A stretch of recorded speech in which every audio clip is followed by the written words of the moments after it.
ਜਿਹੜਾ ਕਹਿੰਦਾ ਕਿ ਬੀਬਾ ਹਰਸਿਮਰਤ ਕੌਰ ਬਾਦਲ ਨੇ ਆਰਡੀਨੈਂਸਾਂ ਤੇ ਸਾਈਨ ਕੀਤੇ, ਲਿਆ ਕੇ ਦਿਖਾ ਦੇਣ।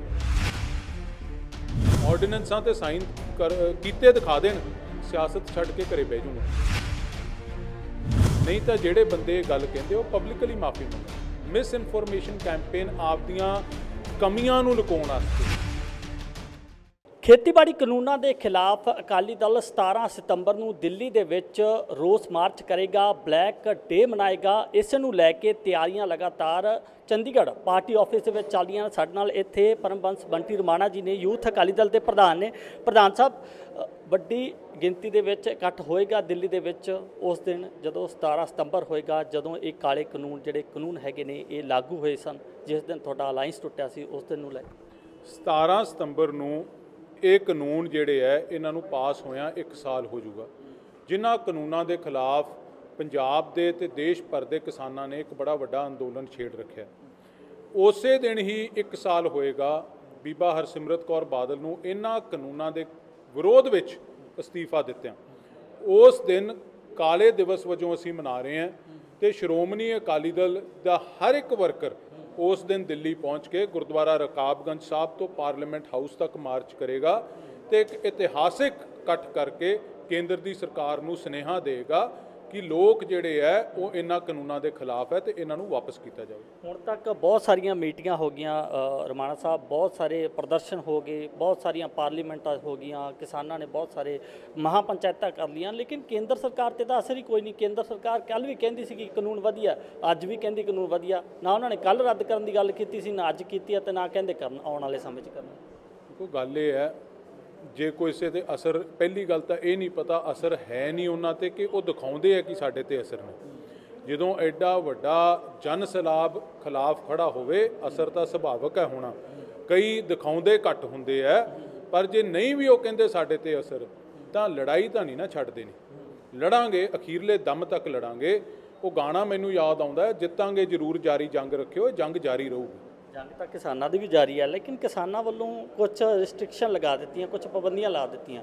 ਦਿੱਲੀ ਦੇ ਵਿੱਚ ਤਾਂ ਤੁਸੀਂ ਰੋਸ ਮਾਰਚ ਕਰੋਗੇ, ਲੇਕਿਨ ਪੰਜਾਬ ਦੇ ਵਿੱਚ ਤਾਂ ਕਿਸੇ ਤਰੀਕੇ ਦੇ ਕਹਿੰਦੇ ਆਵਾਜ਼ ਚੱਕ ਹੀ ਨਹੀਂ ਸਕਦੇ ਤੁਸੀਂ। ਕਿਸਾਨਾਂ ਵੱਲੋਂ ਫਰਮਾਨ ਜਾਰੀ ਕਰ ਦਿੱਤਾ ਗਿਆ। ਕਿਸਾਨ ਕਹਿੰਦੇ ਨੇ ਕਿ ਕੋਈ ਵੱਡੀ ਰੈਲੀ ਨਹੀਂ ਕਰਨੀ, ਕੋਈ ਵਿਰੋਧੀ ਧਰਨੇ ਨਹੀਂ, ਨਾ ਕੋਈ ਸੱਤਾ ਧਰਨੇ। ਕਿਵੇਂ ਦੇਖਦੇ ਹੋ ਇਸ ਬਾਰੇ? ਭਰਾ ਮੇਰੇ, ਦੇਖੋ, ਤੁਸੀਂ ਗੱਲ ਕੀਤੀ ਕਿ ਕਿਸਾਨਾਂ ਵੱਲੋਂ, ਅਸੀਂ ਵੀ ਕਿਸਾਨ ਆ, ਸਾਰੇ ਜਾਣੇ ਖੜੇ ਆ, ਅਸੀਂ ਖੇਤੀ ਕਰਦੇ ਆ। ਕੋਈ ਤਾਂ ਪੋਲੀਟੀਕਲ ਪਾਰਟੀ ਵੀ ਨੇ ਹੋਵੇ, ਕਿਸਾਨ ਤਾਂ ਹੈ ਨਾ। ਯੂ ਕੈਨ ਨਾਟ, ਮੈਨੂੰ ਤੁਸੀਂ ਕਿਸਾਨੀ ਵਾਲੇ ਮੇਰੇ ਖਿੱਤੇ ਤੋਂ ਤਾਂ ਨਹੀਂ ਨਾ ਵੱਖ ਕਰ ਸਕਦੇ। ਚਾਹੇ ਮੈਂ ਇੱਕ ਪੋਲੀਟੀਕਲ ਪਾਰਟੀ ਦਾ ਮੈਂਬਰ ਹਾਂ, ਅਹੁਦੇਦਾਰ ਹਾਂ, ਬਟ ਮੈਂ ਕਿਸਾਨ ਹਾਂ। So I don't need a certificate to prove it to anybody. ਜਿੱਥੋਂ ਤੱਕ ਤੁਸੀਂ ਗੱਲ ਕੀਤੀ ਫਰਮਾਨ ਦੀ, ਮੇਰੀ ਜਿੰਨੀ ਇੱਕ ਲਿਮਿਟਡ ਇੰਟੈਲੀਜੈਂਸ ਹੈ, ਮੇਰੇ ਤੋਂ ਸਾਰੇ ਸਿਆਣੇ ਹੈ, ਮੇਰੀ ਤਾਂ ਬੜੀ ਘੱਟ ਸਮਝ ਹੈ, ਤਜਰਬਾ ਵੀ ਥੋੜ੍ਹਾ ਹੈ। ਡੈਮੋਕ੍ਰੇਸੀ ਦੇ ਵਿੱਚ ਫਰਮਾਨ ਨਹੀਂ ਜਾਰੀ ਹੁੰਦੇ। ਡੈਮੋਕ੍ਰੇਸੀ ਦੇ ਵਿੱਚ ਦੋਨੋਂ ਵਿਊ ਪੁਆਇੰਟ ਸੁਣ ਕੇ ਤੇ ਕੋਈ ਵਿਚਲਾ ਰਸਤਾ ਕੱਢਿਆ ਜਾਂਦਾ ਹੁੰਦਾ। ਫਰਮਾਨ ਜਿਹੜੇ ਜਾਰੀ ਹੈ ਨਾ, ਜੇ ਆਪਾਂ ਕਰੀਏ, ਉਹ ਡੈਮੋਕ੍ਰੈਟਿਕ ਤਰੀਕਾ ਨਹੀਂ। ਯਾਨੀ ਕਿ ਜਥੇਬੰਦੀਆਂ ਵੱਲੋਂ ਕੁਝ ਮਾਰਜਨ ਰੱਖ ਲੈਣਾ ਚਾਹੀਦਾ ਸੀ, ਕੁਝ ਰਾਈਟ ਆਪੋਜੀਸ਼ਨ ਨੂੰ ਵੀ ਦੇ ਦੇਣੇ ਚਾਹੀਦੇ। ਨਹੀਂ, ਗੱਲ ਇਹ ਨਹੀਂ ਮੈਂ ਕਰ ਰਿਹਾ। ਤੁਸੀਂ ਪਹਿਲਾਂ ਤਾਂ ਫਰਮਾਨ ਦੀ ਗੱਲ ਕੀਤੀ ਵੀ ਉਹਨਾਂ ਨੇ ਫਰਮਾਨ ਜਾਰੀ ਕੀਤਾ, ਮੈਂ ਫਰਮਾਨ ਬਾਰੇ ਦੱਸਿਆ। ਜਿੱਥੋਂ ਤੱਕ ਉਹ ਗੱਲ ਤੁਸੀਂ ਕਰ ਰਹੇ ਹੋ, ਕਾਂਗਰਸ ਪਾਰਟੀ ਦੇ ਲੀਡਰ ਤਾਂ ਸ਼ਰੇਆਮ ਰੈਲੀਆਂ ਕਰ ਰਹੇ ਆ। ਕੱਲ੍ਹ ਉਹ ਰੈਲੀਆਂ ਉੱਥੇ ਪ੍ਰਤਾਪ ਸਿੰਘ ਬਾਜਵਾ ਸਾਹਿਬ ਕਰ ਰਹੇ ਸੀ। ਅੱਜ ਰੈਲੀਆਂ ਦੀਆਂ ਫੋਟੋਆਂ ਆ ਗਈਆਂ, ਸੁੱਖੀ ਰੰਧਾਵੇ ਦੀ, ਮਨਪ੍ਰੀਤ ਬਾਦਲ ਦੀ, ਬਠਿੰਡੇ ਪ੍ਰੋਗਰਾਮ ਹੋ ਰਹੇ ਹੈ। ਦੇਖੋ, ਇਹ ਪਿਕ ਐਂਡ ਚੂਜ਼ ਦੀ ਜਿਹੜੀ ਨੀਤੀ ਹੈ ਨਾ, ਇਹ ਲੋਕਾਂ ਦੇ ਵਿੱਚ it is not going down well with the people. ਲੋਕ, ਦੇਖੋ, ਅਸੀਂ ਵੀ ਕਿਸਾਨੀ ਸੰਘਰਸ਼ ਦੇ ਸਭ ਤੋਂ ਵੱਡੇ ਹਮਦਰਦ ਹਾਂ। ਜਿਨ੍ਹਾਂ ਲੋਕਾਂ ਨੇ ਇਸ ਕਿਸਾਨੀ ਸੰਘਰਸ਼ 'ਚ ਇੱਕ ਪੈਰ ਵੀ ਪੱਟਿਆ, ਆਪਦਾ ਯੋਗਦਾਨ ਪਾਇਆ, ਰੱਬ ਵਰਗਾ ਸਤਿਕਾਰ ਹੈ ਉਹਨਾਂ ਵਾਸਤੇ। ਇਸ ਅੰਦੋਲਨ ਵਾਸਤੇ ਰੱਬ ਵਰਗਾ ਸਤਿਕਾਰ ਹੈ। ਜਿਨ੍ਹਾਂ ਲੋਕਾਂ ਨੇ ਇਸ ਅੰਦੋਲਨ ਦੀ ਅਗਵਾਈ ਕੀਤੀ, ਰੱਬ ਵਰਗਾ ਸਤਿਕਾਰ ਹੈ। ਆਪਦਾ ਜਿੰਨੀ ਪ੍ਰਮਾਤਮਾ ਨੇ ਜਾਨ, ਹਿੰਮਤ, ਹੌਸਲਾ ਬਖਸ਼ਿਆ, ਇਸ ਸੰਘਰਸ਼ ਪਿੱਛੇ ਲਾਵਾਂਗੇ।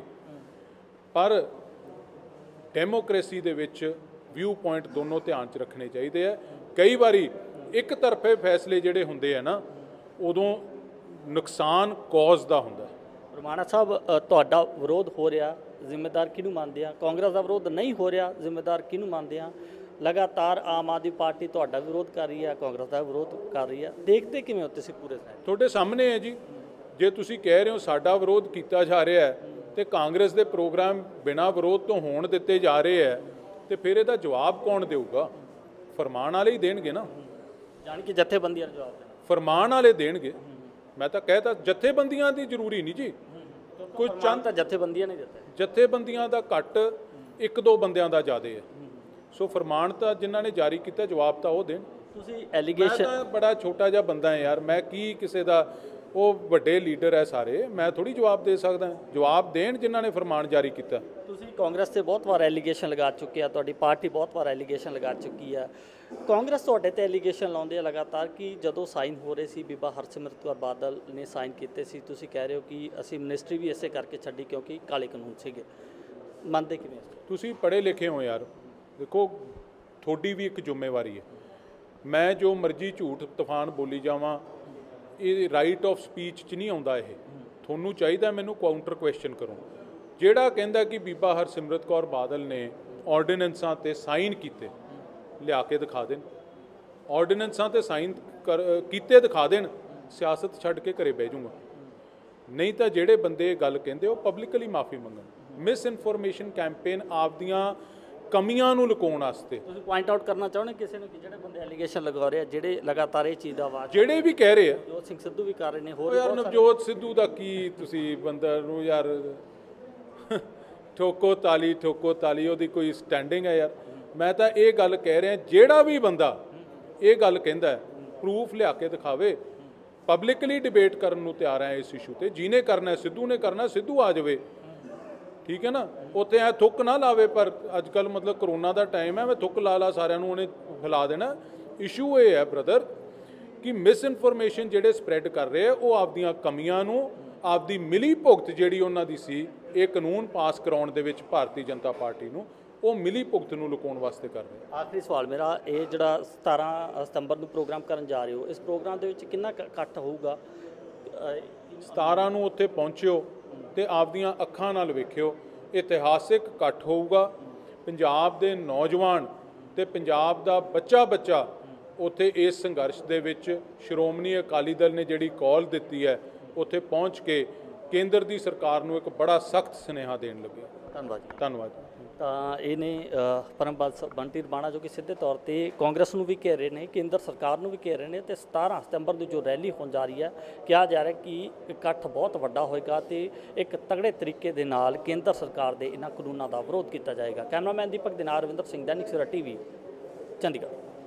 ਅਲੀਸ਼ਾ ਬੇਗਮ, ਇੱਕ ਔਰਤ ਦਾ ਦੁੱਖ ਇੱਕ ਔਰਤ ਹੀ ਸਮਝ ਸਕਦੀ ਹੈ। ਰੂਹਾਨੀ ਅਤੇ ਕਾਲੀ ਸ਼ਕਤੀਆਂ ਦੀ ਮਾਲਕਨ, ਦੁਨੀਆ ਦਾ ਸਭ ਤੋਂ ਚਮਤਕਾਰੀ ਇਲਮ ਮੇਰੇ ਕੋਲ ਹੈ। ਮੇਰੇ ਕੀਤੇ ਨੂੰ ਕੋਈ ਕੱਟ ਨਹੀਂ ਸਕਦਾ। ਕਾਲਾ ਇਲਮ ਕਰਨਾ ਅਤੇ ਤੋੜਨਾ ਹਰ ਇੱਕ ਦੇ ਵੱਸ ਦੀ ਗੱਲ ਨਹੀਂ। ਪਰੇਸ਼ਾਨੀ ਜਿਵੇਂ ਲਵ ਮੈਰਿਜ, ਪਤੀ ਪਤਨੀ 'ਚ ਝਗੜਾ, ਸੌਤਨ ਦੁਸ਼ਮਣ ਤੋਂ ਛੁਟਕਾਰਾ, ਤਲਾਕ ਕੇਸ, ਬੁਰੇ ਸੁਪਨੇ, ਵਿਦੇਸ਼ ਯਾਤਰਾ, ਬੁਰੀ ਸੰਗਤ ਜਾਂ ਨਸ਼ਾ ਛੁਡਾਉਣਾ, ਬਿਮਾਰੀ 'ਚ ਦਵਾ ਨਾ ਲੱਗਣਾ। ਵਸ਼ੀਕਰਨ ਇੱਕ ਸੱਚਾਈ ਹੈ। ਵਸ਼ੀਕਰਨ ਕਰਵਾਓ, ਮਨ ਚਾਹਾ ਪਿਆਰ ਪਾਓ। ਕੀ ਤੁਹਾਡੀ ਕਿਸਮਤ 'ਚ ਲੋਟਰੀ ਦਾ ਯੋਗ ਹੈ ਜਾਂ ਨਹੀਂ? ਸੱਚਾਈ ਜਾਣੋ। ਲੋਟਰੀ ਨੰਬਰ ਪਾਓ, ਭਾਵੇਂ 649 ਹੋਵੇ ਜਾਂ ਲੋਟੋ ਮੈਕਸ। 11 ਘੰਟੇ 'ਚ ਕਰਵਾਓ ਹਰ ਪਰੇਸ਼ਾਨੀ ਦਾ ਹੱਲ ਘਰ ਬੈਠੇ। ਅਸ਼ਟਾਮ ਪੇਪਰ ਤੇ ਲਿਖ ਕੇ ਲਵੋ ਕੰਮ ਦੀ ਗਾਰੰਟੀ। ਜਾਂ ਕਹਿਣੇ ਤੋਂ ਬਾਹਰ तुरंत संपर्क करो, ਤੁਹਾਡੀ ਹਰ ਗੱਲ ਗੁਪਤ ਰੱਖੀ ਜਾਵੇਗੀ। ਅਲੀਸ਼ਾ ਬੇਗਮ। वर्ल्ड फेमस बाबा सलीम खान 21 बार गोल्ड मेडलिस्ट। सारियां थावां तो निराश अते मायूस होने वाले एक बार फोन जरूर करो, जिवें चाहोगे उवें होएगा। It's my promise, immediately result, open challenge. इल्मां दे माहिर A to Z समस्यावां दा फोन ते घर बैठे करवाओ हल। वशीकरण अते मुठ करनी, लव मैरिज, सौतन अते दुश्मन तो छुटकारा, पक्का काम पक्का हल, 101% दी गारंटी, अष्टाम पेपर समेत। सब तो पहला काम करन दा वादा, नौकरी, प्रमोशन, कारोबार च परेशानी, घर च झगड़ा, कोर्ट केस, तलाक, प्रॉपर्टी झगड़ा, पति पत्नी च अनबन, जादू टोना, मनमोहनी वशीकरण करवाओ जां तुड़वाओ, रुस्से नूं मनाउणा। हुणे कॉल करो बाबा सलीम खान 98 199 37 467।